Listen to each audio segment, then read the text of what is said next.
one will be a little different because it's morning and Priyal is still asleep in the next room, which means I'm going to be speaking much more quietly and much closer to the microphone. I just thought it would be fun. Actually, I had this idea last night, if you can call 3 a.m. last night. Anyway, we have a special guest coming, a friend coming over today.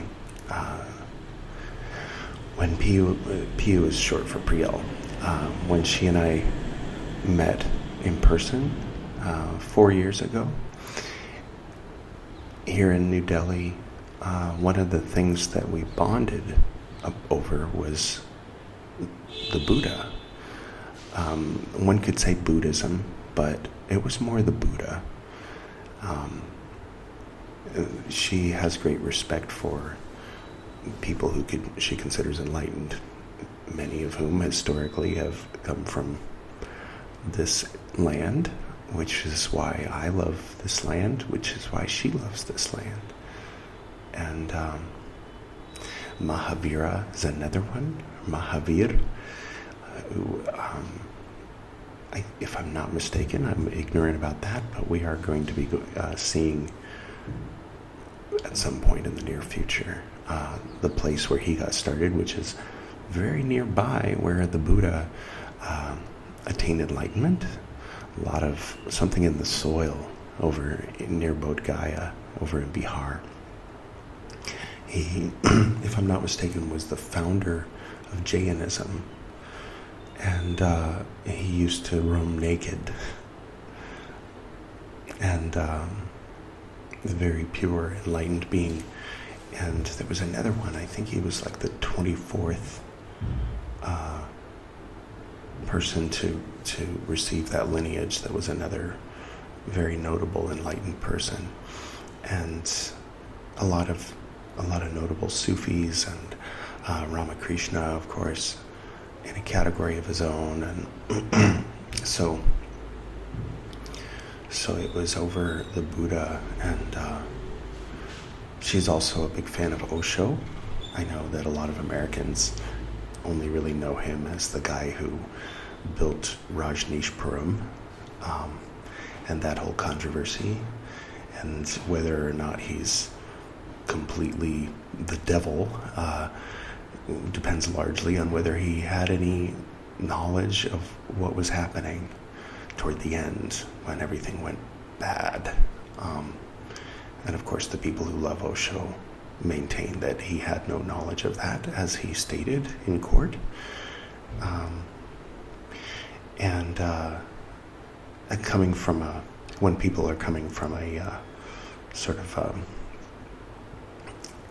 you cannot serve both God and mammon position, consciously or unconsciously, or just sort of the assumption that one has to renounce worldly things if one is going to claim to be a holy man of some kind, will automatically reject him for having so many Rolls Royces gifted to him and driving around in them, and so on and so forth.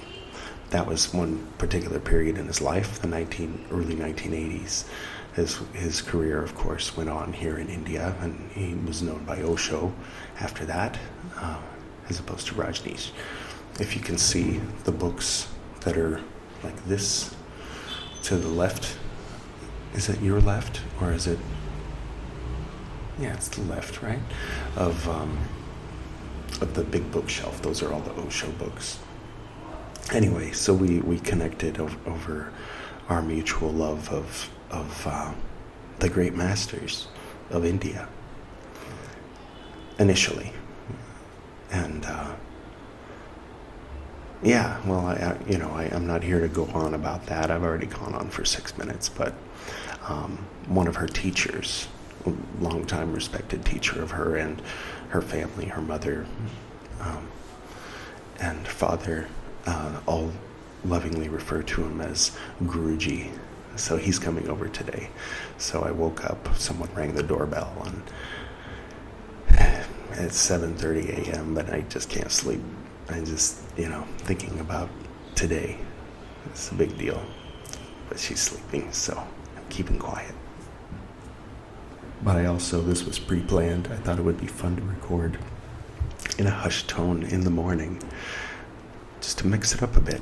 Welcome to episode 14, if this is your first time seeing me. Now that you've heard me drone on for all this time, I strongly recommend, instead of watching this, to click here and start with episode 1 of the Dhammapada. But if you're definitely here for the Lotus Sutra, but you'd rather start at episode 1 as opposed to episode 14, then click here. So, the other thing is I'm doing a simulcast with Praxis Behind the Obscure, and that's my friend Ryan's podcast. My podcast is the Esoteric Nerd Podcast, and so we're going to be interviewing or having a conversation with a gentleman named David Wright today, and so there's just a lot going on today. So sometimes when it's an exciting day, it's hard for me to get myself to go back to sleep once I've been woken up. So I only got about, less than 4 hours sleep. So surely I'll be taking a nap around noon. All that stuff isn't happening until later today, like 6. So let's jump in with the reading, shall we? So you remember last time he explained the deer cart, the goat cart, and the bullock cart. So if you saw that, then you'll remember that. All right. In the same manner, Shariputra is not the Buddha's cousin. I mentioned last time, I said Shariputra, the cousin of the Buddha. Ananda was the cousin of the Buddha. He features prominently in, I think I have one card left, in episode 77 of the Esoteric Nerd Podcast. In other words, the Suryangama Sutra, volume 8. The Buddha is speaking primarily to Ananda, where Shariputra he's speaking to in the Heart Sutra and the Lotus Sutra, and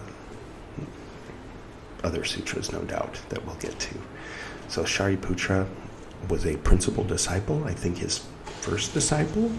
If I'm not mistaken, then that would probably mean he was among those ascetics that he was with at the beginning of his meditations, but maybe not. I'm not sure about that.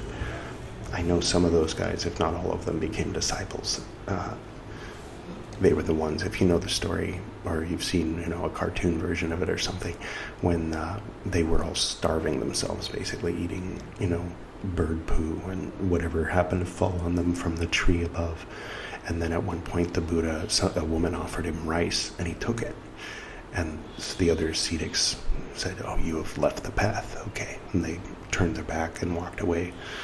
And but the Buddha that was when he was really on the path, he realized balance is the way, not, before he was, I don't know if he ever got to be king, if his father ever actually passed away, or if he was still Prince Royal Siddhartha. He went from being prince to being an ascetic who was starving, and then he found the middle way of, it's okay to have rice if someone gives you rice, So those ascetics that he was with before became his disciples, if I recall correctly. Anyway, okay. In the same manner, Shariputra, as that man, on seeing his children escaped from the burning house, and knowing them safely and happily rescued and out of danger, in the consciousness of his great wealth, gives the boys one single grand card. So too, Shariputra, the Tathagata, the Arhat, on seeing many kotis of beings recovered from the triple world, released from sorrow, fear, terror, and calamity, having escaped owing to the command of the Tathagata, delivered from all fears, calamities, and difficulties, and having reached the bliss of nirvana, so too, Shariputra, the the Tathagata, the Arhat, considering that he possesses great wealth of knowledge, power, and absence of hesitation, and that all beings are his children, leads them by no other vehicle but the Buddha vehicle to full development. Okay, so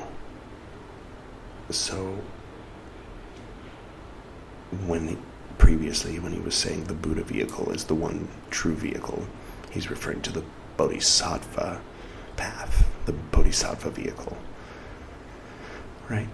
And which Bodhisattvahood leads to Buddhahood.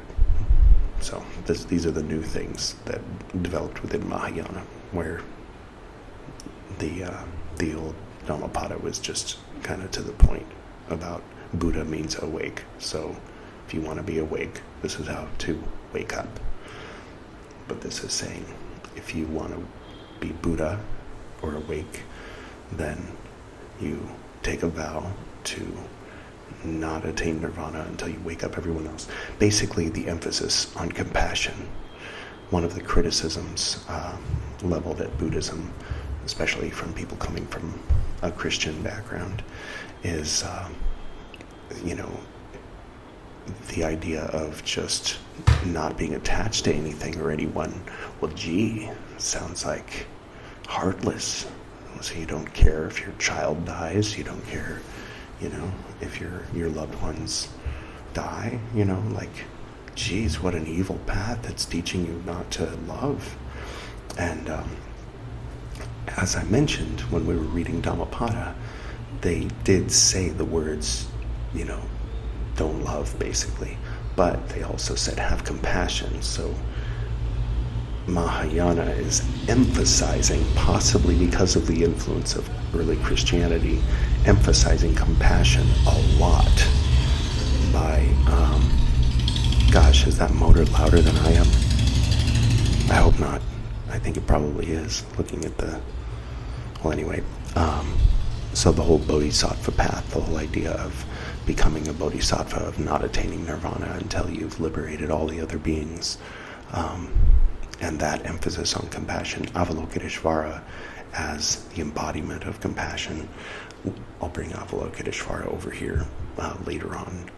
I don't know if he's going to be mentioned in this sutra. He's the one that became Kuan Yin and Canon,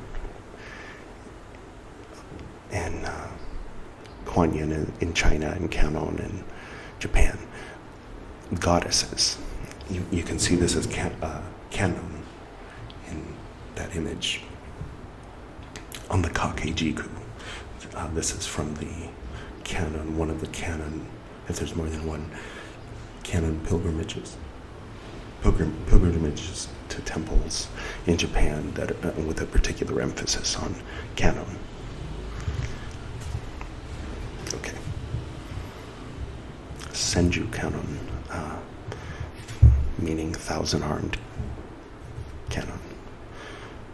When one saying is when you're asleep and your neck is kind of out of alignment, and then as if an arm, it's your arm, but like when you're asleep and subconsciously your arm just brings the pillow where it should be so that your neck is more comfortable. They say that is one of the 1,000 arms of Senju Canon. So that compassion, the compassionate one, is sort of Canon, or Avalokiteshvara, is held up as the example of the ultimate bodhisattva. And Chenrezig in Tibetan, within the Gugpa? The yellow hat lineage of monastic Tibetan Buddhism, is the school which the Dalai Lama is the head of traditionally.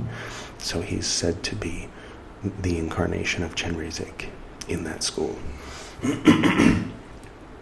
At one point there were 2 Chenrezigs in Tibet.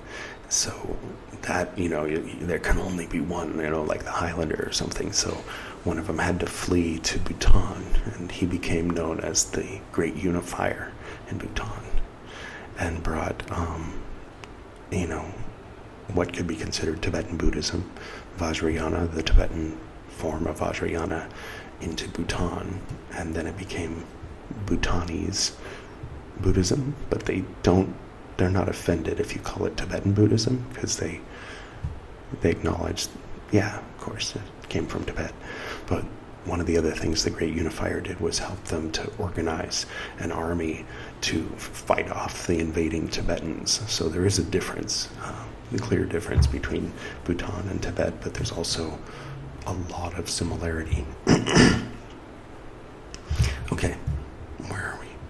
A little sidebar about Mahayana and Bodhisattva, coming from a non-critical place, but an explanatory place. Okay, so the Buddha vehicle, where were we? Sorry about these points in the series where I have to figure out where I was. Right, okay. But he does not teach a particular nirvana for each being. He causes all beings to reach complete nirvana by means of the complete nirvana of the Tathagata.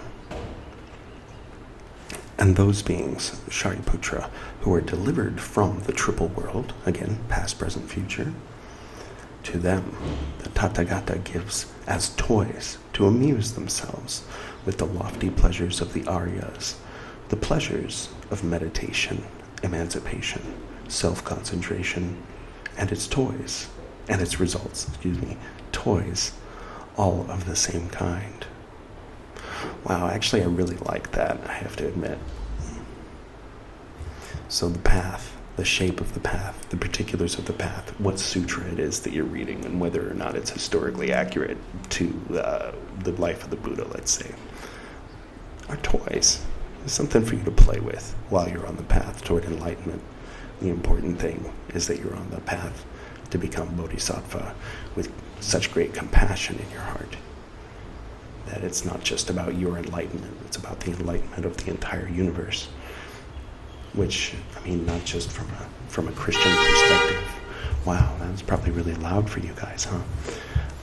Not just from a Christian perspective, but from a Hermetic perspective, I guess it's still Christian perspective, like a Western esoteric perspective, and an Eastern, to break things down into East and West very sloppily. Come on. The world is the world. East of what, west of what, But yeah, not all of Indian philosophy and not all of European philosophy, but in the parts that I resonate with and like, there's that idea of sort of the holographic universe. I'll clarify, I'm not talking about the Matrix or something. I'm talking about the idea that each part contains the whole, much the same way as a seed contains the entire tree. So it's not just that, you are a drop of water from the ocean that is God. That you are a drop of water, yes, but in that drop of water is the whole ocean itself. So it makes logical sense to have great compassion for all beings, rather than for you, the little me, the little Edward, to be concerned only with his own escape. And yet, at least the way it's taught in Vajrayana, that personal liberation, that Theravada type liberation, is a prerequisite for the more Mahayana-oriented, because it's kind of like putting the cart before the horse, to use these cart metaphors, to go from being bogged down in the mundane and far from enlightened and without any kind of meditative practice or any kind of clue about how to attain enlightenment, if you will, to use that phrase, or nirvana, to go from there to wanting to be a bodhisattva can maybe even be like sort of problematic, because then you have someone whose ego is shaped like Mahayana Buddhism, basically, where if you have somebody who legitimately and sincerely walks the path of the Theravada Buddhist of as much as they can, not everybody is going to become a monk, but the monks weren't just preaching to other monks and recruiting other monks back in Buddha's time. They were talking to the people with lives, people with families, people with jobs, about how they can attain enlightenment. And sort of back then, what would have been considered the quick way would have been to renounce all things and to become a monk. But that's kind of a prerequisite for, being on the Bodhisattva path, I think, and the Vajrayana Buddhists agree with me on that. I don't know if the Lotus Sutra does. Maybe he'll say something to that effect later on.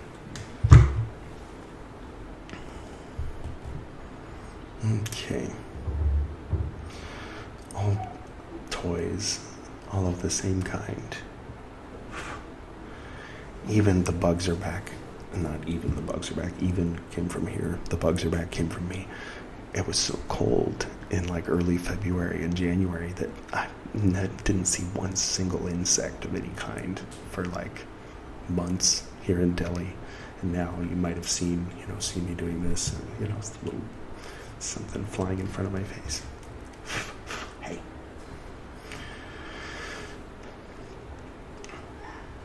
All right. Even as that man, Shariputra, cannot be said to have told a falsehood for having held out to those boys the prospect of the three vehicles and given to all of them but one great vehicle, a magnificent vehicle made of 7 precious substances decorated with all sorts of ornaments, a vehicle of one kind, the most egregious of all. So too, Shariputra, the Tathagata, the Arhat, tells no falsehood when by an able device he first holds forth 3 vehicles and afterwards leads all to complete nirvana by the one great vehicle. For the Tathagata, Shariputra, who is rich in treasures and storehouses of abundant knowledge, powers, and absence of hesitation, is able to teach all beings the law which is connected with the knowledge of the all-knowing. In this way, Shariputra, one has to understand how the Tathagata, by an able device and direction, shows but one vehicle, the great vehicle, which if you translate into Sanskrit is Mahayana. The great vehicle, right? Defining it right here. And on that occasion, the Lord uttered the following stanzas. A man has an old house, large, but very infirm. Its terraces are decaying, and the columns rotten at their bases. The windows and balconies are partly ruined, the wall as well as its coverings and plaster decaying. The coping shows rents from age. That probably made sense at one point in history. The thatch is everywhere pierced with holes. In India here, I've mentioned it before, but they, in a lot of ways, the English here is old-fashioned. The best example that I can give someone in one of the main, 5, the English-speaking world, like in the sense of where English came from, and then the places where English people went and displaced.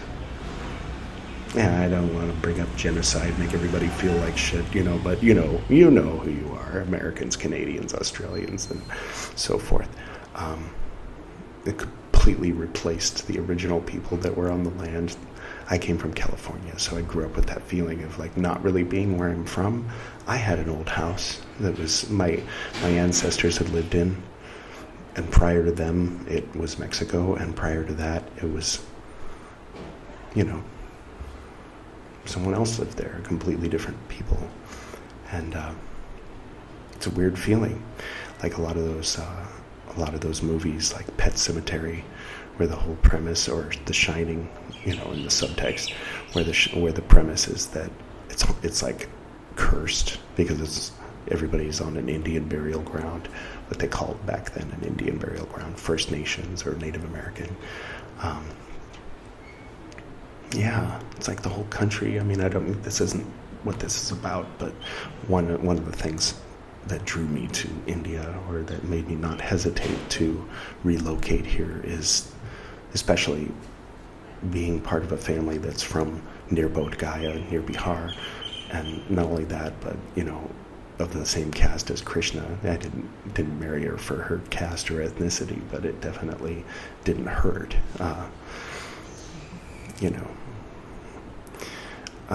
But the idea of being able to be kind of adopted into a people who belong where they are, it's an unfamiliar feeling for me as a former American. On paper, I'm still a citizen, but anyway, I went far afield from what I was saying. Yeah. Well, maybe I'll remember what my point was. I'll just keep reading. I'm coming up on 27 minutes now. The windows with holes. It is inhabited by no less than 500 beings, containing many cells and closets filled with excrements and disgusting. Yeah, at times it kind of was. I wasn't very good at upkeep, and neither was my great-grandfather, which will give you an idea of the condition of the house that I grew up in. So this parable is kind of close to home for me.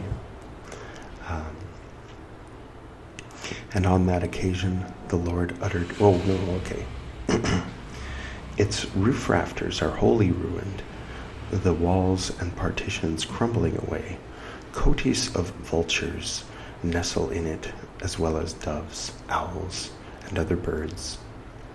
There are in every corner dreadful snakes. Okay, my place wasn't that bad, although we did have like 1 million pigeons in the attic at one point when I was a teenager. Both my parents died when I was a teenager, so I ended up as master of the house at an age when a person shouldn't be master of anything, And so it very quickly got worse, and I let all my friends move in. Oh, you can imagine how bad it got. But the people who were there, the people who lived there during that year, they all remember that as a very special year. A bunch of kids, oh man, it was like, Lord of the Flies or something. Not exactly Lord of the Flies, but I can't think of a good example because it was a very unique time and place and situation.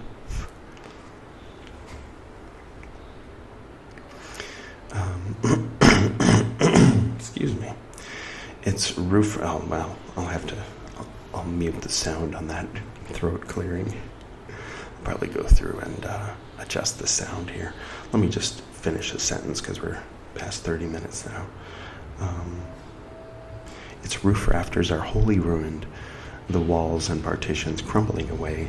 Coties of vultures nestle in it, as well as doves, owls, and other birds. Yeah, doves, close relative of pigeons. I think pigeons are a type of dove, aren't they?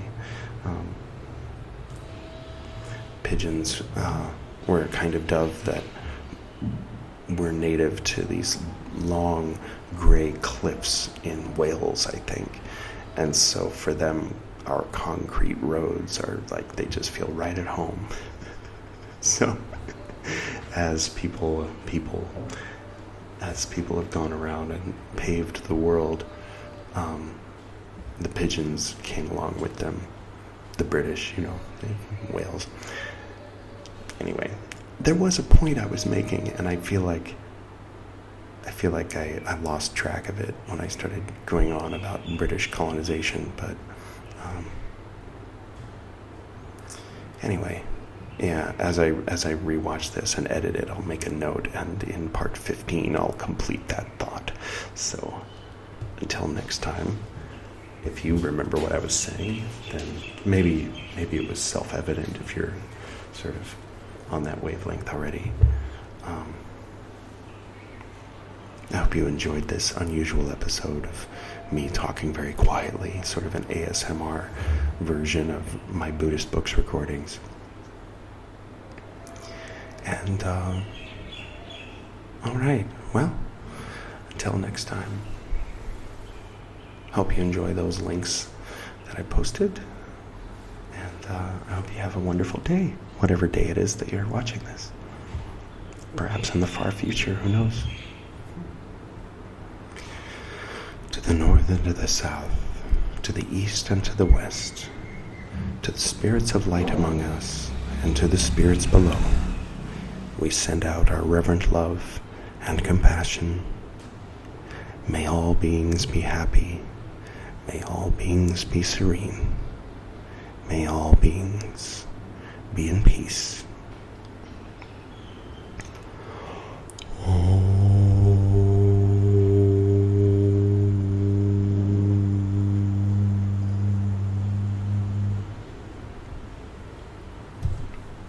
Until next time.